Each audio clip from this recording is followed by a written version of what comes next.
As ek nou regtig baie energie het, dan skrik ek 3 uur wakker. En hoe weet jy dit gewoonlik? Ek tweet gewoonlik 3 uur in die oggend. Ek is op kantoor 7 uur. Ek gaan eers na die personeel area toe en dan verwerk ek my teks en dit wat ek wil vra. En net kort voordat ek na die ateljee toe kom, maak ek seker my gas weet, as hy nou nie hier is nie, waar hy is en dat daar nie 'n probleem is met die lyne nie.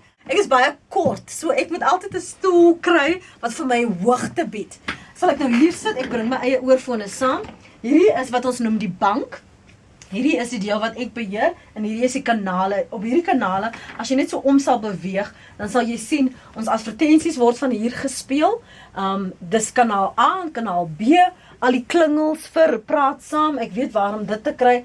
Hierdie sal ek dan nou die dowers, kanaal A en kanaal B, Dalet A of Dalet B, dis om het oop en toe te maak, so as ek advertensies speel, en ek gaan my klingel speel, dat dit op dieselfde tyd speel nie. Hierdie is vir my mikrofoon, so ek sal hom aansit, as die gas wel op die telefoon is, of die luisteraars bel in, en wil saamgesels, dan sal ek vir hulle die kanaal oopmaak, en hulle oproepe sal hier verskyn. Al die SMS'e en die e-posse, die hanteer ek van hier, en gewoonlik van my foon of van my iPad sal ek nou al die tweets hanteer. Die tyd is belangrik in uitsaai. Ek het dit nou vir 2 minute gestel dat ek nou gou vir jou agtergrond moet gee. So, dit was nou net om seker te maak, ons praat binne 2 minute, gee ek vir jou nou die agtergrond van wat gebeur hierso. Soms gebeur daar foute, ons verloor gaste, ons bel hulle net weer terug.